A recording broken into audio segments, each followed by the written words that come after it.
It had been 24 years since she'd last seen it, but the place looked exactly the same.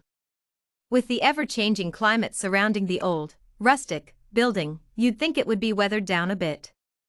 She sauntered over to the threshold that revealed a staircase, leading to the next floor. A slight creaking noise came from above her. She glanced up at the bare ceiling. She heard the sound echoing throughout the old Victorian house again, as it sounded similar to a rocking chair being used against old wooden floorboards. "Siobhan," Ian called out from across the room. "What?" she questioned, with no response back. She looked over her shoulder and saw Ian standing approximately 20 feet away, shushing her while attempting to quietly walk over. They stood in utter silence for a moment, before proceeding to wander up the stairs. She reached into her back pocket and grasped her phone, turning on the flashlight. All of a sudden, a huge cloud of dust billowed up around them like the sails of the ships that brought her family to America. That large of a commotion could have only been caused by something falling over.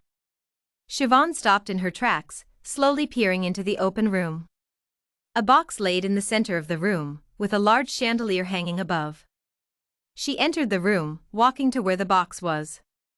A flash came from behind her as Ian snapped a Polaroid of the room. The sound of the film coming out of the top was silenced by the sound of a glass pane being broken from down the hallway.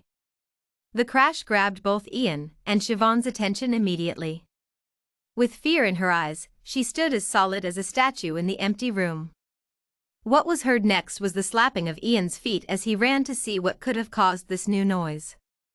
Shortly after, his scream could be heard from miles away. She dashed out of the room, dashing through the corridor and into the room.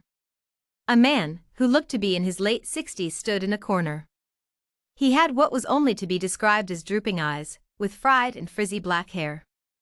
Siobhan could see the years etched in the wrinkles covering his skin. Dressed in all black, there he stood, with the sun beaming off of the knife in his hand. Ian was situated in the corner diagonal from the man. She made eye contact with both the man and her partner. "Who are you?" Siobhan muttered, refusing to approach them. She felt fear in her heart for what may happen if she stepped any closer. Her heart raced, constantly. Thump, thump, thump.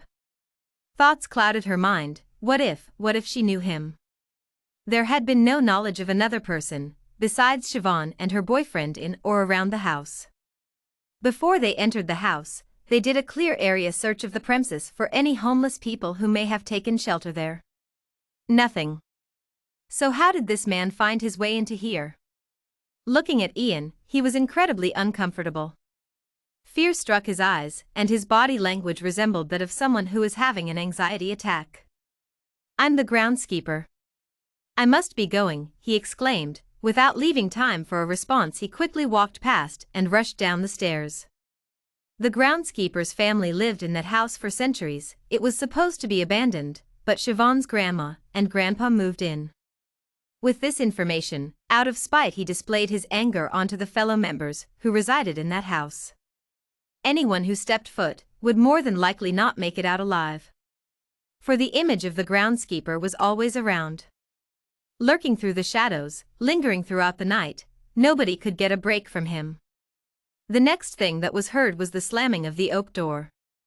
Before she could even say anything, Ian said, "That was very, very creepy." Siobhan nodded her head in agreement. No wonder Era wanted to close up the house when Grandma died. Siobhan shook her head. "I don't think this is a good idea to stay on this floor. Something about it creeps me out. Not to mention, I have never heard of a groundskeeper before. This house has been abandoned for a decade. Let's head up to the attic. I want to grab the deed for the house and be out of here as soon as I can." As they ventured their way up the wooden stairs, they heard the same exact creaking sounds as before. This time, it was more defined. The sound was similar to sitting a chair down, with all four legs hitting the floorboard at the same time. Thump, thump, thump, a repetitive beat. What could it be? Siobhan walked into the dusty attic, fumbling for the string that was attached to the light. She found it, and as she pulled it, the room lit up. Dust lingered on everything that was in view, which was stacks of cardboard boxes.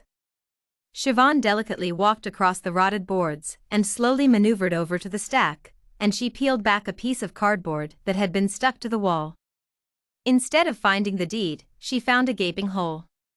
Blankets and pillows were stacked high, as if someone had been staying there for a long time. The putrid smell of human feces filled the room. What in the world? A sharp pain sliced down her shoulder, cutting her off. She fell backward and onto the floor, causing the wound to open more. She screamed loudly, "Ian! Ian, help!" After rolling over, she saw Ian laying in a pool of blood on the floor. Blood was pooling out of her side and his head. "Please, please no," she struggled to murmur out any last words as her body shut down completely. The groundskeeper appeared from the darkness, smirking. "I have the deed, and that was all that mattered."